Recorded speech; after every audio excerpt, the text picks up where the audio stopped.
Please stand for the pledge. I pledge allegiance to the flag of the United States of America and to the republic for which it stands, one nation, under God, indivisible, with liberty and justice for all. Good morning, Tigers! I'm Jariah. And I'm Kaylee. Today is Monday, February 15th. It's an Ag Tech Ed collaboration, so please plan ahead for focus. Today is the third Monday in February, and that makes this President's Day.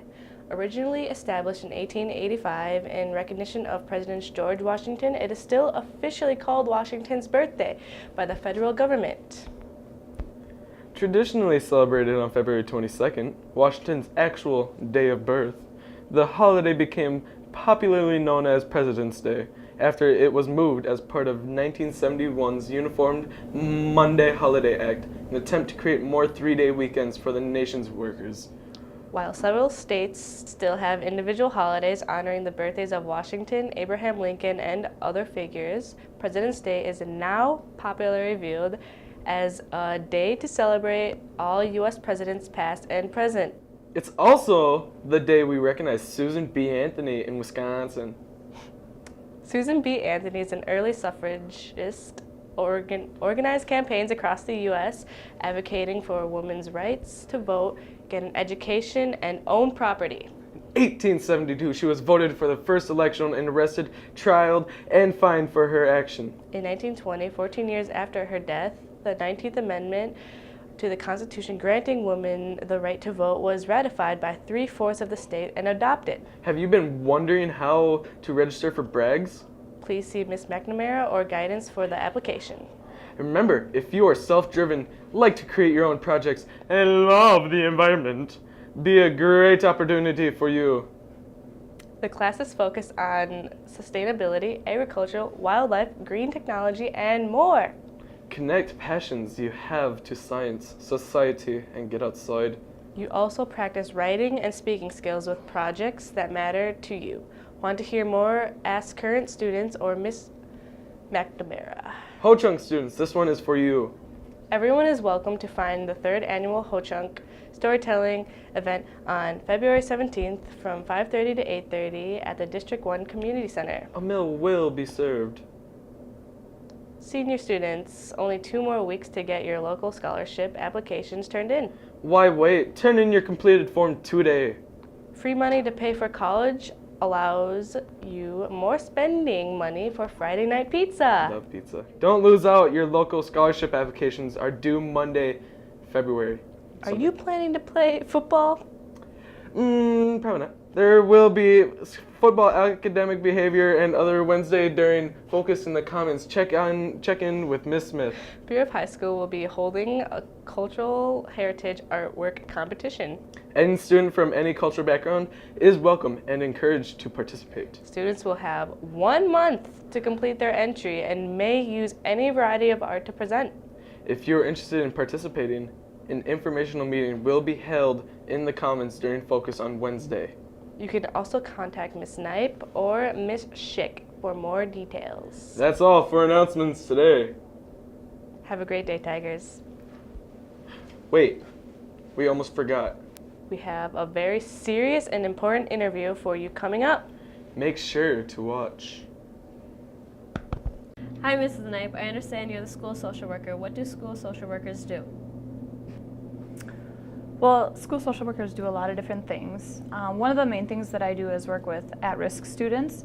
So that can be any student who's behind in school and at risk of not graduating. It can be students who are struggling with attendance and truancy issues.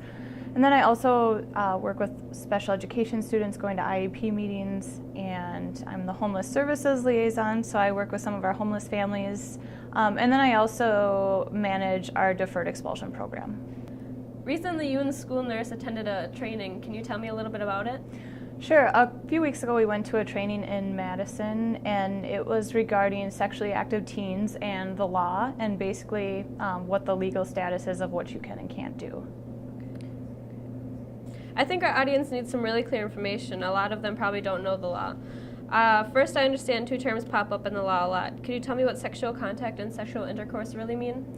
Sure. So sexual contact is going to be basically any touching. It can be over the clothes or under the clothes, but any type of sexual touching with your hands. Whereas sexual intercourse is penetration. So genital penetration or with your mouth. So what a lot of people would consider either full-on intercourse or oral sex. I understand there are laws with people who are 16 and 17 and then some for who are under 16. Let's start with people 15 and under. What does the law say about sexual contact and intercourse for them? So that was something that was really interesting and kind of eye-opening from the training. So with students who are younger than 16, so 15 and younger, it's illegal for them to have sexual contact and sexual intercourse. So essentially, much more than kissing can get you into some pretty hot water if you're 15 or younger.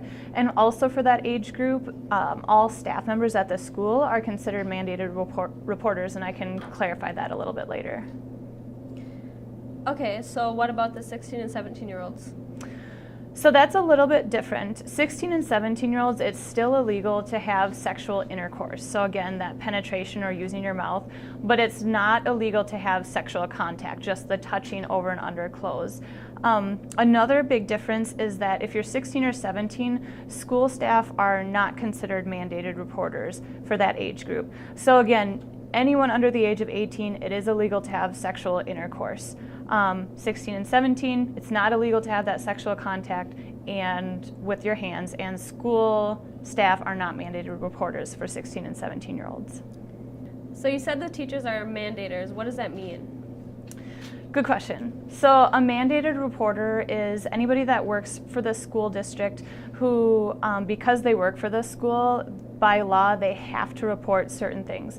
So if at any point a teacher or a principal or a school social worker becomes aware that a child is being abused or neglected, we have to report that to social services. We don't have a choice. We legally have to. And so when we're talking about sexually active teens, again, for anybody that's under the age of 16, if we find out that they're having sex or even just having that sexual contact, we have to call law enforcement, even if we don't necessarily want to, even if someone might not think it's that big of a deal. We could essentially lose our jobs if we didn't do that. So a mandated reporter is someone that is required by law to contact either law enforcement or social services. If a student has questions or needs help, who could they go to? So there are a lot of different people at this school that you can talk to. I think a lot of students right away think of counselors, which are a great resource, Mrs. Leadholm and Mr. Erickson. I'm also available. We have a school nurse that's available. And I know that sometimes talking about some of the mandated reporter stuff makes it seem kind of scary to talk to somebody, but we would still definitely encourage anybody that has any questions about this, just wants some clarification, or maybe someone who's been through something that maybe wasn't necessarily their fault, that they didn't want to happen and they're scared and they don't know what to do, definitely come talk to one of us. And I want to point out that the difference with the school nurse is that she is the only staff member within the school district that's not necessarily a mandated reporter. So if there's a student under the age of 16 that's having any type of sexual contact or sexual intercourse, or a 16 and 17-year-old that are having sexual intercourse, they can talk to the school nurse, and the nurse doesn't necessarily have to report that because she's a healthcare provider. She would just help them to make sure that they're making the right decisions, that they're being safe in whatever they're doing. Is there anything else that GM97 people should know? I think it's important for students to know that staff really care about them. And again, when we talk about mandated reporting, I think students sometimes feel like, well, that means that you're just going to tell on me. And that's really not what it's all about. We want to make sure that students are safe, but it's not all just about tattling on them to social service or law enforcement. We really want to do whatever is in our power to be able to help students. And I also want students to keep in mind, because it's kind of scary when we start talking about the law and things being illegal. So I want students to understand that if something has happened to them that was not their choice, that they didn't want to have happen to them, but someone forced them into something, whether it was, maybe they were at a party, they weren't fully with it, maybe they had been drinking, whatever the case might be, if anything happened to them that wasn't voluntary, that's not their fault, and they need to talk to somebody about that so we can help them through it. And when it's not voluntary, they're not going to be getting in trouble with the police for that. So I just want to make sure that our students understand that. Thank you, Mrs. Knight. Don't you stop the music, yeah, do it, won't you dance with me?